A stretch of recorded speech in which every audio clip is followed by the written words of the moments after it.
Good afternoon to the representative of the Minister of Sports Development, stakeholders, participants, Mrs. Nkechi Obi. How are you? It's been a long time. Good afternoon, ma.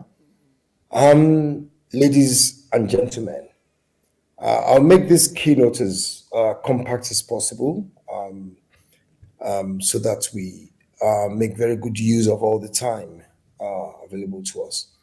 And I'd like the theme really to be game on sports bonding with tech, because I see it as a very fused process, as it were. Let me start by saying that the global sports market grew from. Can you hear me? Yes, we can hear you. Yeah, is it loud and clear? Yeah, okay. So the global sports market grew from about $486 billion in 2022 to about 512 so far in 2023, at a compound annual growth rate of about 5%. And it's projected to grow to about 623 billion in 2027. This is one set of prediction from Statista, but I'm sure there are other data sources as well. So it is indeed a very large cake, if you like. It's a very vast ocean of opportunity. But first of all, what exactly do we want to derive from this? Is it well-being? Is it economic expansion in all its ramifications and all the export potentials as well? Is it a contributor even to a strategy for reduction of our imports? Because when you look at sports and how it impacts things like well-being, and you look at our reactive medicaments import, you see that sports actually can contribute a lot to preventative, as part of preventative strategy in healthcare and well-being. Is it about winning competition laurels and all the soft power that accrues from that and all the brand benefits for a country? I'd like to submit to you, ladies and gentlemen, that it is all of the above and much more that accrues with a vibrant sports industry.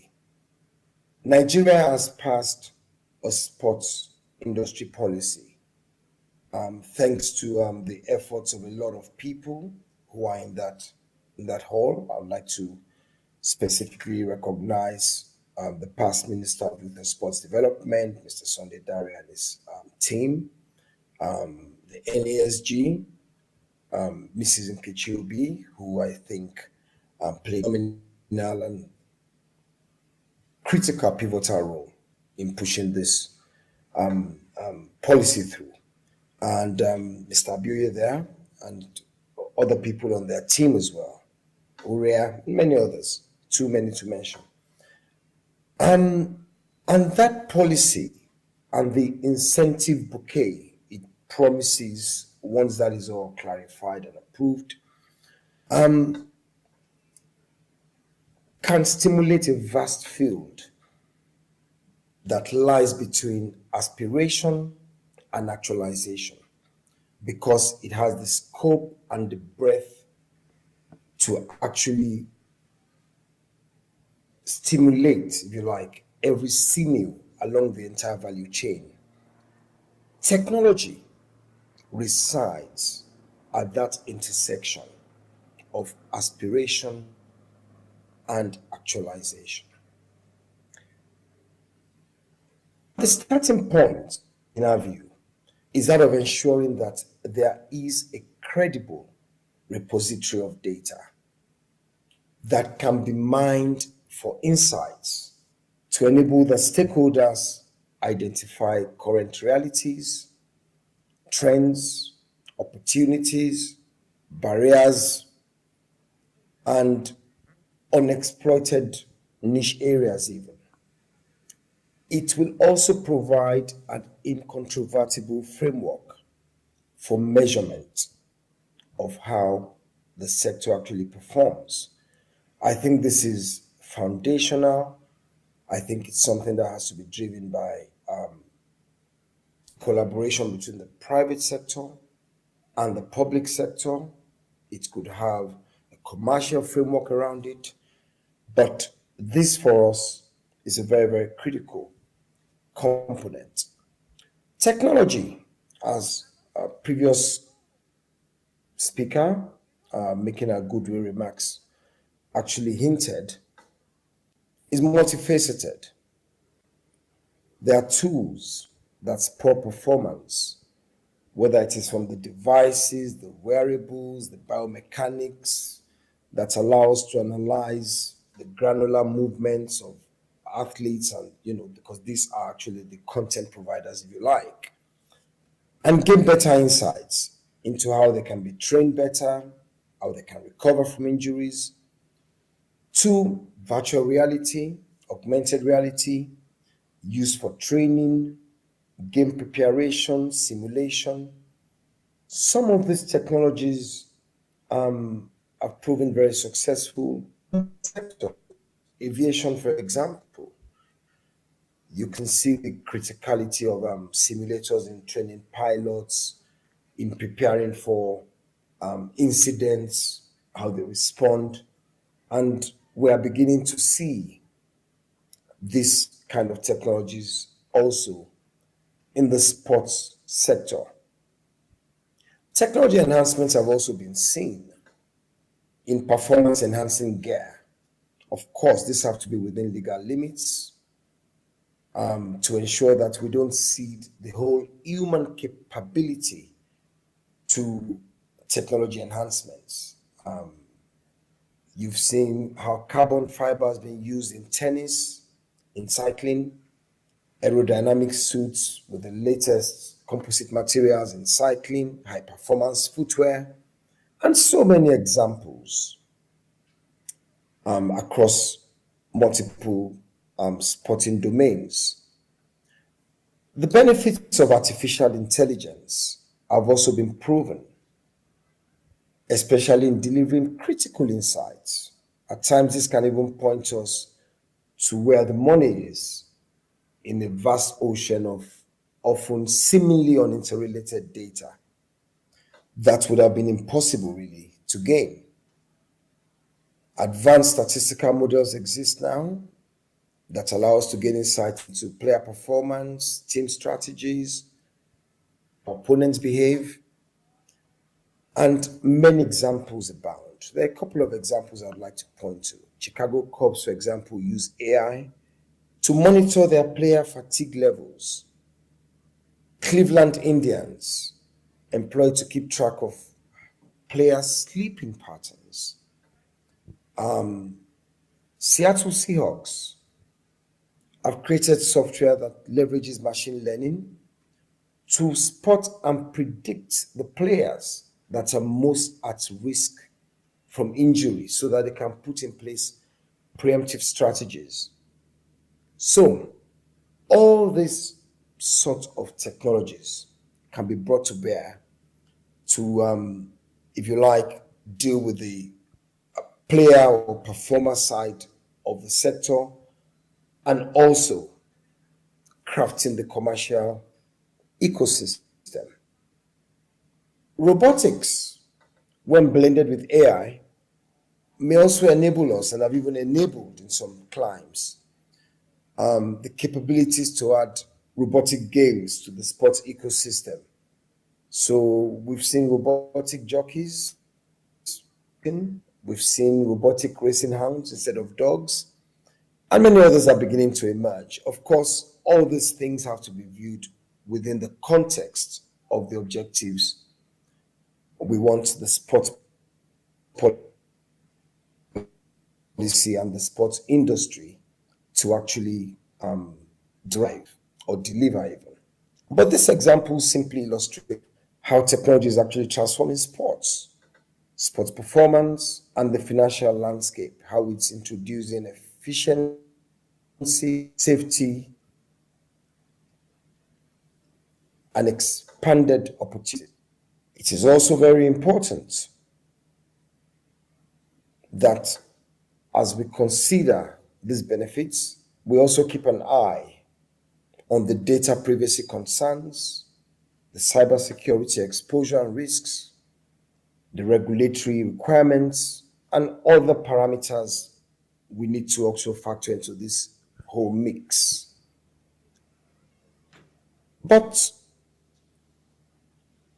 economic advancements cannot occur if we do not have a local production framework.